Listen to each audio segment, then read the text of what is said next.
ఇక్కడ ఉన్నటువంటి స్థానికంగా చుట్టుపక్కల రహమత్ నగర్ కానీ బోడబండ కానీ మిగతా చుట్టుపక్కల కాలనీలకు సంబంధించినటువంటి ప్రజలకు తాగునీటి సౌకర్యం కల్పించాలని అనేక రోజులుగా ఆందోళన చేస్తూ ఉన్నాం.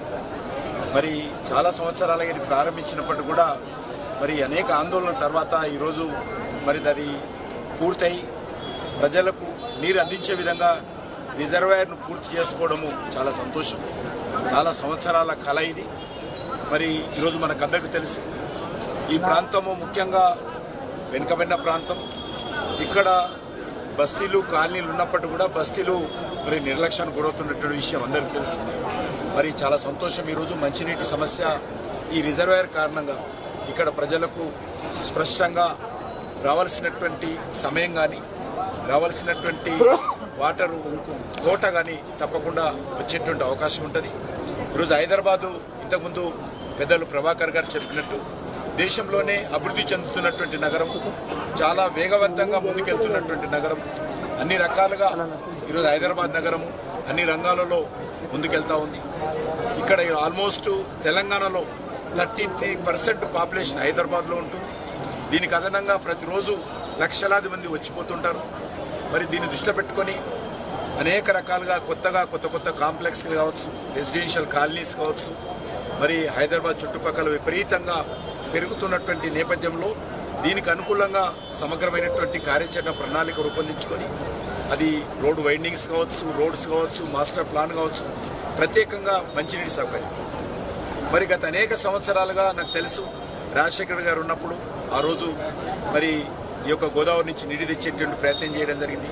ఎన్టీ రామారావు గారు ఉన్నప్పుడు మరి కేంద్ర ప్రభుత్వ సహకారంతో మొదటిసారిగా కృష్ణా నుంచి ఇక్కడ వాటర్ తీసుకురావడం జరిగింది.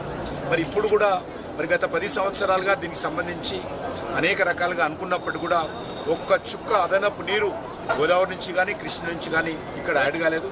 దీన్ని ఈ 10 సంవత్సరాల్లో చాలా నగరం పెరిగింది. ఈ నీటిని పెంచాల్సినటువంటి అవసరం ఉంది, తీసుకురావాల్సినటువంటి అవసరం ఉంది. హైదరాబాద్ నగరాన్ని కానీ తెలంగాణకు సంబంధించి కానీ అన్ని రకాలుగా కేంద్ర ప్రభుత్వం చాలా స్పష్టంగా మనం చూసుకున్నాం. ఇటీవలైన కొన్ని ప్రారంభోత్సవాలు చేసుకుంటున్నాం, ఇంకా చేసుకోవాల్సింది.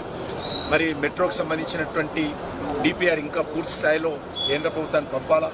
మొన్ననే రాష్ట్ర ప్రభుత్వానికి చేరుకుంది.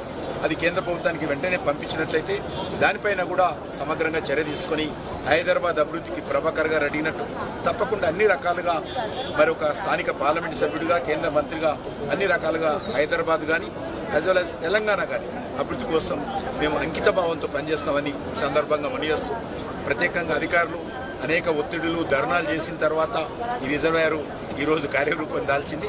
వాళ్ళకు కూడా నేను మనస్ఫూర్తిగా మరి వాటర్ వర్క్స్ అధికారులకు మనస్ఫూర్తిగా ధన్యవాదాలు తెలియజేస్తాను. సార్, కిషన్ రెడ్డి గారు ఒక విషయం, ఈరోజు కాంగ్రెస్ పార్టీకి సంబంధించి విషయంలో కావచ్చు, బీజేపీ రాజకీయం కాదు, దీనికి సంబంధించి ఒక వివాదం జరుగుతుంది. కలిసి డెవలప్మెంట్ లో పాల్గొన్నారు. తప్పకుండా ఇప్పుడే కాదు, నేను గతంలో రాజశేఖర్ గారు ఉన్నప్పటి నుంచి కూడా శాసనసభ్యుడిగా అనేక రకాల అభివృద్ధి కార్యక్రమాలు మరి చేయడం జరిగింది. వారు ఉన్నప్పుడు మరి అన్ని రాజకీయ పార్టీలకు అతీతంగా మరి ఆ రోజు కలిసిమెలిసి పనిచేసేటువంటి సాంప్రదాయం ఉండేది. అది భవిష్యత్తులో కూడా ఇదే విధంగా కొనసాగాలని నేను కోరుకుంటున్నాను. ఎందుకంటే అల్టిమేట్గా ఈ హైదరాబాద్ నగరం శాశ్వతంగా ఉంటుంది. ఎమ్మెల్యేలను కావచ్చు, ఎంపీలను కావచ్చు, రాజకీయ పార్టీలను కావచ్చు, మారవచ్చు. మరి ఇప్పుడు ఇంకో పార్టీ రేపు ఇంకో పార్టీ కావచ్చు. కానీ ఈ హైదరాబాద్ నగరానికి సంబంధించి గెలిచినటువంటి ప్రజాప్రతినిధి కావచ్చు, రాజకీయ పార్టీలు కావచ్చు, అంకిత భావంతో హైదరాబాద్ కానీ తెలంగాణ కానీ దేశ అభివృద్ధి కోసం పనిచేయాలి. అల్టిమేట్గా ప్రజలకు మనం ఏ రకమైనటువంటి మేలు చేస్తున్నాం అనేటువంటి లక్ష్యంతో ముందుకెళ్ళాలి.